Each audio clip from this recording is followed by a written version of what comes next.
A honeybee leaves the hive just after dawn. Within seconds, she's already made her first decision which direction to fly, then another how high, then another whether to investigate that patch of clover or continue searching. Before she returns home, she'll have made thousands of choices, each one shaping her survival and the survival of her colony. This isn't instinct alone. This is computation happening inside a brain smaller than a sesame seed. Every foraging flight is a cascade of decisions. A bee doesn't simply wander until she finds flowers. She evaluates distance, remembers locations, weighs quality against effort, and constantly updates her strategy based on what she discovers. She decides when to leave a flower. She decides whether a blossom is worth the energy to land. She decides if the nectar concentration is high enough to continue collecting, or if she should abandon that patch entirely and search elsewhere. These aren't random behaviors. They're optimized responses built from experience, memory, and sensory feedback. A foraging bee processes information from multiple sensory streams simultaneously. Her compound eyes detect colors humans cannot see, including ultraviolet patterns that flowers use as landing guides. Her antennae analyze chemical signatures in the air, identifying specific floral scents from hundreds of meters away. She feels air pressure changes, tracks the sun's position, and uses the polarization of light to navigate even on cloudy days. Each of these inputs requires a decision. Which scent is worth following? Is that color pattern indicating a rewarding flower or one already depleted by other bees? Should she adjust her flight path based on wind resistance? Inside the hive, decision-making becomes even more complex. When a forager returns, she must decide whether her discovery is valuable enough to share. If it is, she performs a waggle dance, a figure-8 movement that encodes the direction, distance, and quality of the food source. The intensity of her dance, the number of repetitions, the vigor of her movements, all of these are decisions calibrated to communicate value. Other bees watching the dance make their own decisions. Should they follow this information? Is this food source better than others being advertised? Should they recruit more bees or investigate a different dancer's report? Research into honeybee cognition has revealed that these insects can learn, remember, and apply past experience to new situations. They demonstrate basic counting abilities, recognizing quantities up to 4 or 5. They can learn abstract concepts like sameness and difference. They solve problems using trial and error, then remember successful solutions for future use. One decision bees make constantly is resource allocation. A forager encountering a rich flower patch doesn't simply collect until she's full. She evaluates whether the resource is abundant enough to justify recruiting others. If flowers are producing high-quality nectar, she returns quickly and dances vigorously. If the source is marginal, she may collect quietly without dancing, keeping the information to herself. This prevents the colony from wasting effort on mediocre resources. Bees also make timing decisions. They learn when specific flowers open and when nectar flow is strongest. Some plants produce nectar only during certain hours. Experienced foragers remember these schedules and time their visits accordingly, avoiding wasted trips. They adjust their internal clocks to match the rhythms of the landscape they're foraging.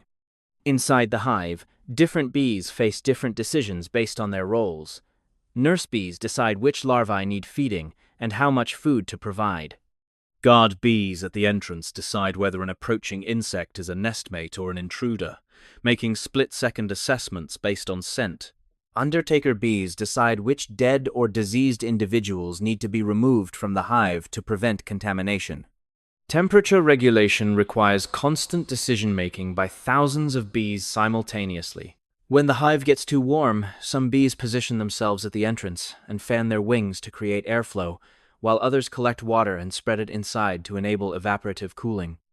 Each bee must decide when to start or stop these behaviors based on the temperature she's sensing in her immediate area. These aren't centrally coordinated. There's no single bee directing traffic. Each individual makes local decisions that, when combined with thousands of others, produce colony-level regulation that's remarkably precise. The hive maintains brood temperature within 1 degree Celsius, entirely through distributed decision-making. When a colony grows too large, it faces one of the most complex decisions in the insect world: where to move. Scout bees fly out searching for potential nest sites. Each scout evaluates cavities based on size, entrance location, height above ground, insulation quality, and defensibility. She returns and dances to advertise her find.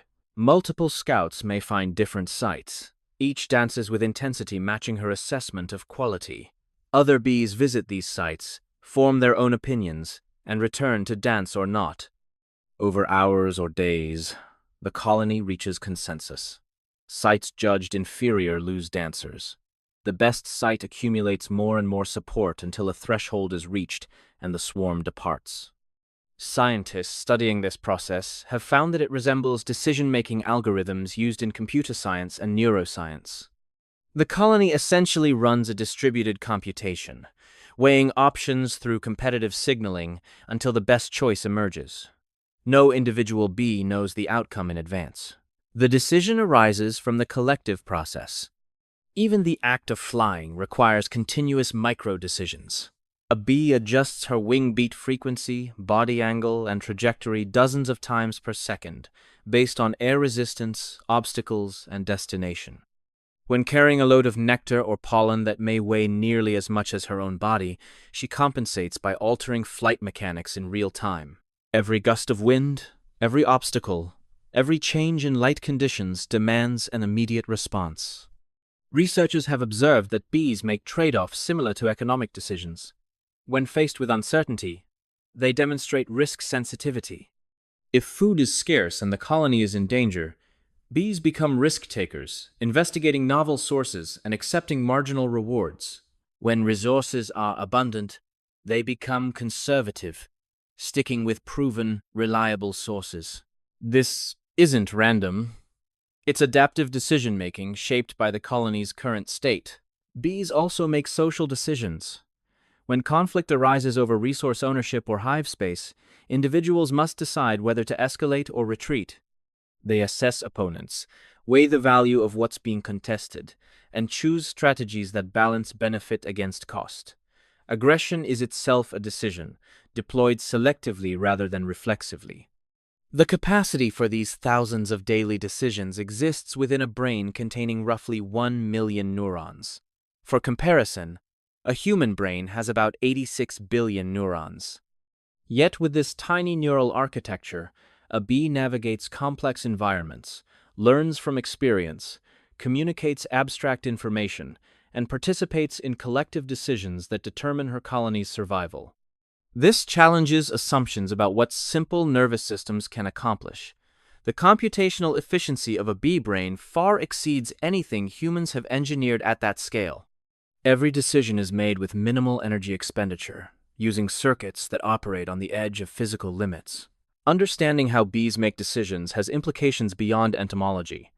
Computer scientists study bee algorithms to improve network routing and optimization problems. Roboticists examine bee flight control to design better autonomous drones. Neuroscientists investigate how such a small system produces complex cognition, hoping to understand the minimal requirements for decision-making itself. What seems simple from a distance, a bee moving from flower to flower, is revealed under scrutiny to be thousands of layered calculations, each one contributing to outcomes that matter. A single foraging trip might involve 10,000 decisions, each informed by memory, shaped by learning, and adjusted in real time. The hive persists because every bee, every day, navigates this constant flow of choices. Food is found because foragers decide wisely. The nest stays healthy because workers decide correctly. The colony survives winter because thousands of individuals made thousands of good decisions about resource storage, temperature, and timing throughout the preceding months. There's no consciousness as humans understand it, but there is continuous evaluation. There is learning. There is adaptation. A honeybee lives only weeks, but in that brief span, she makes more decisions than many animals make in years, each one executed with precision by a brain that weighs less than a milligram.